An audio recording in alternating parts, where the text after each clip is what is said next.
Good evening everyone. DElEd चतुर्थ semester के सभी प्रशिक्षुओं का एक बार पुनः स्वागत है। जैसा कि हम लोग पिछले टॉपिक में पढ़े थे जनगणना के बारे में, तो जनगणना एक महत्वपूर्ण टॉपिक है। वहाँ से बहुत से ऑब्जेक्टिव क्वेश्चन बनते हैं, कुछ अति लघुत्तरी और लघुत्तरी प्रश्न भी बनते हैं। इसके बाद आज हम लोग जो सिलेबस में एक टॉपिक है नागरिक सुरक्षा और गैर सरकारी संगठन के बारे में पढ़ेंगे। तो इसमें आप देखेंगे कि अति लघुत्तरी प्रश्न या तो लघुत्तरी प्रश्न पूछे जा सकते हैं। ऑब्जेक्टिव क्वेश्चन बहुत कम बनते हैं। तो पहले हम लोग आज जो है नागरिक सुरक्षा के बारे में देखते हैं क्या है। तो थोड़ा सा भूमिका इसमें देखते हैं कि नागरिक सुरक्षा विभाग की स्थापना क्यों की गई, इसका उद्देश्य क्या था, भारत में इसका उद्देश्य क्या था और क्यों इसकी स्थापना की गई, तो इसके बारे में हम लोग देखते हैं। तो आधुनिक युद्ध सीमाओं के साथ साथ नागरिक आबादी क्षेत्रों पर भी अत्यंत घातक प्रभाव डालता है। अतः वाह्य युद्ध के समय के देश की आंतरिक व्यवस्था में कोई व्यवधान उत्पन्न न हो और नागरिकों का मनोबल बना रहे, इसके लिए भारत सरकार द्वारा 1962 में जब चीन का आक्रमण हुआ, उसके पश्चात नागरिक सुरक्षा विभाग की स्थापना की गई थी। अगर देखें कि नागरिक सुरक्षा का जो उद्देश्य क्या था, तो पहला उद्देश्य तो यही था इसका कि जीवन की रक्षा करना, संपत्ति की हानि को कम करना, उत्पादन की निरंतरता को बनाए रखना, जनमानस के मनोबल को बनाए रखना, ये इसके प्रमुख उद्देश्य थे। और नागरिक सुरक्षा योजना भारत सरकार की योजना है। वह इस हेतु भारत सरकार द्वारा नागरिक सुरक्षा नगरों को चिन्हित करके श्रेणीबद्ध किया जाता है। वर्तमान में भारत सरकार द्वारा उत्तर प्रदेश के 17 नगरों को नागरिक सुरक्षा के लिए श्रेणीबद्ध किया गया है।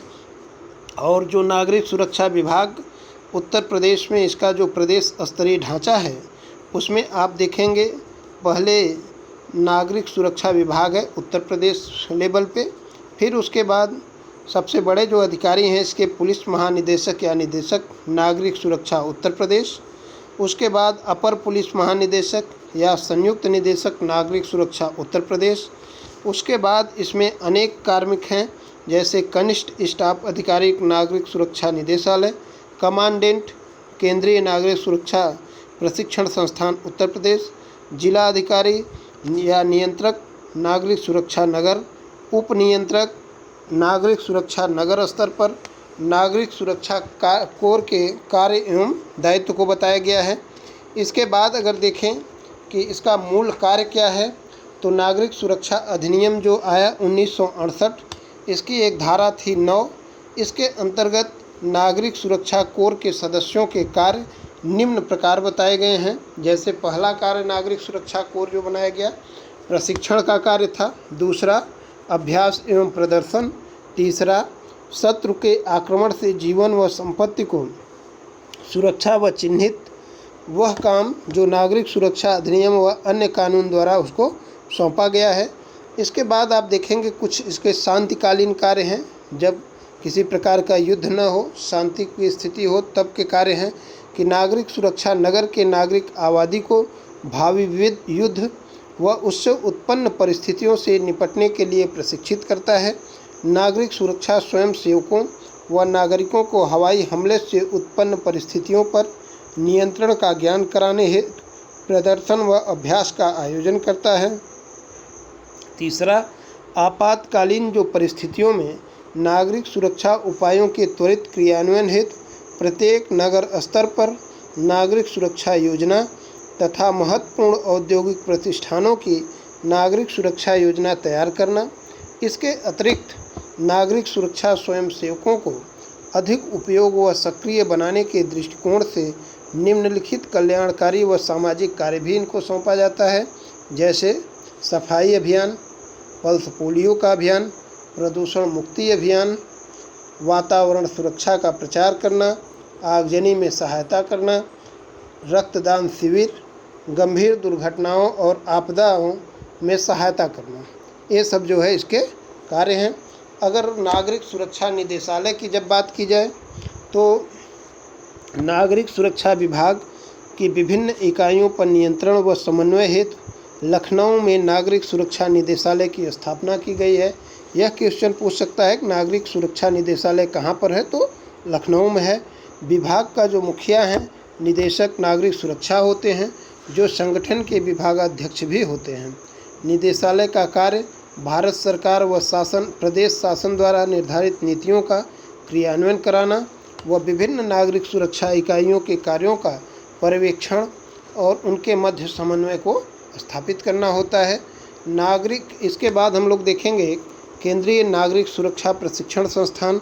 तो प्रदेश स्तर पर प्रशिक्षित वैतनिक तथा अवैतनिक जनशक्ति की उपलब्धता सुनिश्चित करने हेतु केंद्रीय नागरिक सुरक्षा प्रशिक्षण संस्थान की स्थापना की गई है, जिसमें नागरिक सुरक्षा के स्वयंसेवकों तथा वैतनिक अधिकारियों या कर्मचारियों के साथ साथ प्रदेश के विभिन्न विभागों के अधिकारियों या कर्मचारियों तथा महत्वपूर्ण औद्योगिक संस्थान के अधिकारियों या कर्मचारियों को नागरिक सुरक्षा का गहन प्रशिक्षण दिया जाता है।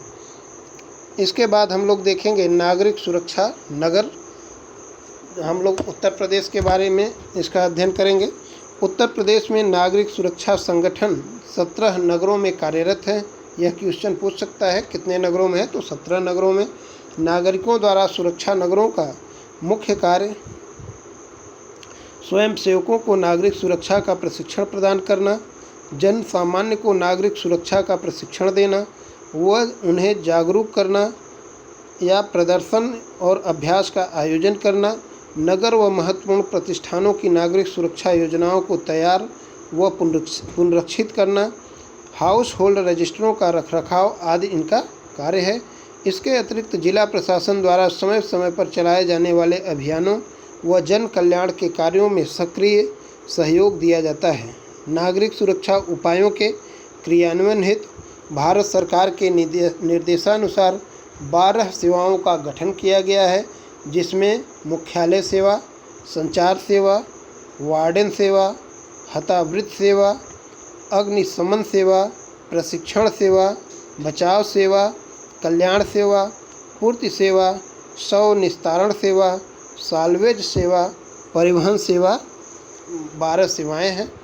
आपातकाल में इन सेवाओं के संचालन का उत्तरदायित्व नागरिक सुरक्षा विभाग के समन्वय से अन्य विभागों का है, जो शांति काल में इन सेवाओं से संबंधित कार्यों के संचालन का हेतु जो है उत्तरदायी होते हैं। आज जैसे हम लोग देखते हैं कि बाढ़ की कंडीशन हो या आगजनी हो, तो अनेकों ऐसे विभाग स्थापित किए गए, अनेकों ऐसे स्वयंसेवक हैं जो उसमें अपना योगदान देते हैं। यही नागरिक सुरक्षा से संबंधित जो है टॉपिक था। इसमें जैसे हम लोग ये देख सकते हैं कि नागरिक सुरक्षा अधिनियम कब पास हुआ और नागरिक सुरक्षा निदेशालय कहाँ पे है, चीन का आक्रमण भारत पर कब हुआ था, उसके बाद ही क्योंकि नागरिक सुरक्षा विभाग बना है तो चीन आक्रमण भी महत्वपूर्ण हो जाता है। नागरिक सुरक्षा का उद्देश्य पूछ सकता है क्वेश्चन। ये सब जो है महत्वपूर्ण क्वेश्चन यहाँ से बन सकते हैं। और इसके बाद हम लोग देखते हैं गैर सरकारी संगठन NGO। ठीक है, इसके बारे में हम लोग थोड़ा सा अध्ययन करते हैं इसके बारे में। और इसके भूमिका में हम लोग देखते हैं गैर सरकारी संगठन के बारे में। अगर देखेंगे संयुक्त राष्ट्र संघ के पूर्व महासचिव कोफी अन्नान साहब ने कहा था कि 21वीं सदी गैर सरकारी संगठनों का युग कहलाएगा। उनके इस कथन से प्रतीत होता है कि देश और समाज के निर्माण में सेवा कार्यों के जरिए गैर सरकारी संगठनों की महत्वपूर्ण भूमिका है और इस निमित्त उनकी उपादेयता को नकारा नहीं जा सकता। हमारे देश में भले ही गैर सरकारी संगठनों का जो अभ्युदय है सेवा कार्यों के नए स्वरूप में हुआ है, मगर इसकी अवधारणा को देखा जाए तो यह पुरानी है। लगभग हर कालखंड में ऐसे स्वैच्छिक संगठनों का अस्तित्व रहा है जो किसी न किसी रूप में मानव और समाज की सेवा में लगे रहते हैं।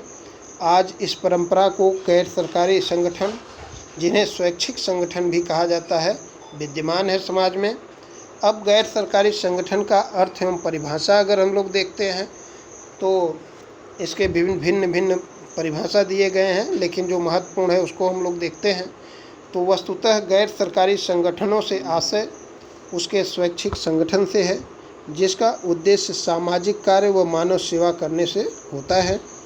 इन कार्यों को करते हुए एक तरफ से ये सरकार के लिए मददगार साबित होते हैं। यही कारण है कि सरकार जो है इन्हें वित्त पोषित करती है। ये वे संगठन हैं जिनका जो गठन है वैधानिक रूप से किया जाता है। इनकी विशेषता यह है कि सरकारी वित्त पोषण के बावजूद अपने स्वरूप को गैर सरकारी बनाए रखते हैं। एनजीओ यानी गैर सरकारी संगठन की परिभाषा अगर देखें तो विश्व बैंक के अनुसार महत्वपूर्ण है। विश्व बैंक कहता है कि एनजीओ एक निजी संगठन है जो लोगों का दुख दर्द दूर करने, निर्धनों के हितों का संवर्धन करने, पर्यावरण की रक्षा करने, बुनियादी सामाजिक सेवाएं प्रदान करने अथवा सामुदायिक विकास के लिए गतिविधियां चलाता है। विश्व बैंक ने गैर सरकारी संगठनों को 2 वर्गों में बांटा है। पहले वर्ग को क्रियात्मक स्वैच्छिक संगठन नाम दिया, जबकि दूसरे वर्ग को आने वाले संगठन अंतर्राष्ट्रीय संगठन की नीतियों और कार्य पद्धतियों की पैरोकारी करते हैं। इस तरह देखा जाए तो वैश्विक संदर्भ में भी गैर सरकारी संगठनों का अत्यंत महत्वपूर्ण योगदान है। एक प्रभाकरन नामक विद्वान हैं, उनका मानना था कि स्वैच्छिक संगठनों को परिभाषित करते हुए प्रभाकरन जी कहते हैं कि यह एक ऐसा अभिकरण है जो कि संगठित और असंगठित, ढांचागत व अढांचागत होते हुए भी समुदाय के कल्याण के लिए कार्य करता है। इसके बाद हम लोग देखें गैर सरकारी संगठन की विशेषताएं, ये महत्वपूर्ण है।